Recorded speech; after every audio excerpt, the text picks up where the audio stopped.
Say goodbye to guesswork and hello to a whole new level of oral hygiene. I'm gonna show you how to use your electric toothbrush like a pro. If you've never used an electric toothbrush, it's going to feel like you're rattling your brain out of your head. It's super strong vibration that you're not going to be used to. But if you stick with it for 2 weeks, I promise it's going to feel like you're getting a teeth cleaning every time you use it. And trust me, you won't be able to go back to a manual toothbrush ever again. So to start, I'm gonna show you how to hold the toothbrush. You're gonna hold it with your fingertips in the middle of your toothbrush like a flute. You don't wanna grasp it. When you grasp the toothbrush, we tend to subconsciously push too hard. So holding it with your fingertips, these are spirit fingers, allows you to apply light, gentle pressures to your gums so that you don't get recession. Once you get recession, your gums don't grow back. So it's super important you don't push too hard. Just a quick pro tip. Before you even turn the toothbrush on, put the toothpaste on your toothbrush, put it in your mouth, close your lips around the toothbrush, and then turn it on. Otherwise, toothpaste is gonna splatter all over your mirror. Most electric toothbrushes have a timer in them, but they're not all created equal. Some of them have a 30-second timer and some of them have a 20-second timer. Now you're gonna have to listen to the vibrations because they're super subtle and they're kind of hard to hear, but if you're watching yourself in the mirror, you can't miss it. The purpose of the timer in the electric toothbrush is to guide you through your entire mouth into sections to make sure you don't miss any teeth. And don't worry about turning it off because it's gonna shut off after the 2-minute timer. The older electric toothbrushes have a 30-second timer in them. This is to help you know exactly when to move to the next quadrant. So you're gonna section your mouth into fourths. So you have your upper right, your upper left, and lower right. When you're brushing each section, you're actually going to make sure you're brushing the outside surface, the inside surface,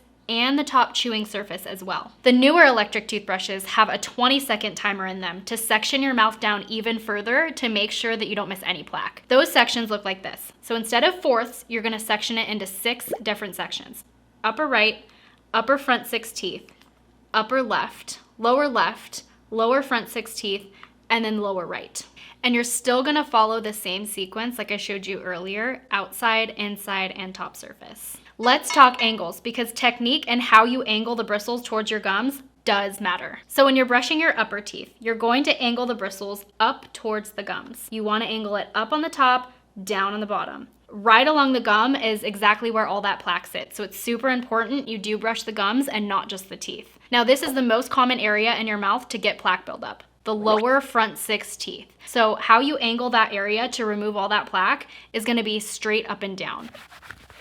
And you're actually giving it an up and down motion. As opposed to on the outside surface, you're doing a sliding and gliding motion with your fingertips so you don't push too hard. Same thing with the top teeth. You're gonna go straight up and down like that. Just the front 6 teeth. Everywhere else you can come from the side.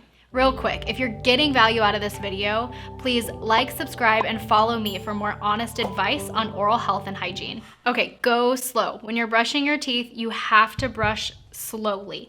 You don't want to be aggressive and push too hard.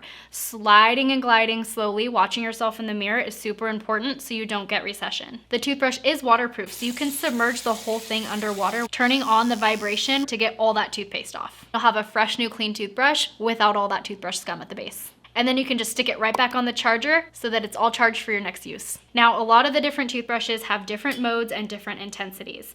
So the one I'm working with right here is a Sonicare Protective Clean, and this one has 3 different intensities.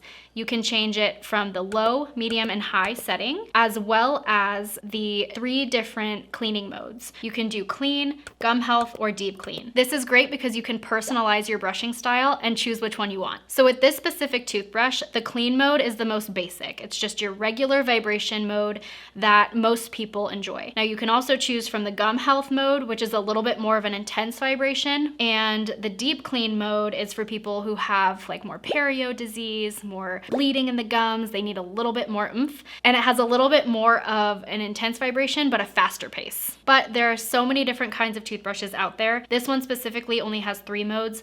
The fancy schmancy toothbrushes have 5 different modes and a tongue cleaner and an app that hooks up to your phone that literally tells you where you're missing. It can be very overwhelming, so that's for another topic another day. And if you want to purchase the toothbrush I use, I'll leave a link down below in the description. Electric toothbrushes are also awesome because their toothbrush heads are a lot smaller, allowing you to reach back to those back molars and those hard to reach areas a little bit better. Some of the toothbrush packages give you multiple options of brush heads to try from so that you can pick your favorite one. Now, if you're wondering which brush head works best for you, watch this next video I made for you right here.